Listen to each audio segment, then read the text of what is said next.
ఎదురుగా ఉంటే అంతే ఏదో ఆనందం. అడుగుతూ కాసేపు అలుగుతూ కాసేపు అనుక్షణం నీతో ఉంటే ఎంతో సంతోషం. క్షణములెన్నవుతున్నా వయసు ఎంతొస్తున్నా పాపవే పాపవే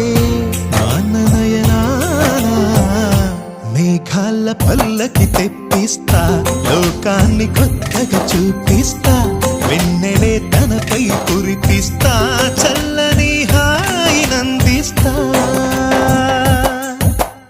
ఆటల పాటల నవ్వుల పుత్తడి బొమ్మరా బొమ్మరా, ఆశగా చూసిన నాన్నకి పుట్టిన అమ్మరా అమ్మరా. మేఘాల పల్లకి తెప్పిస్తా,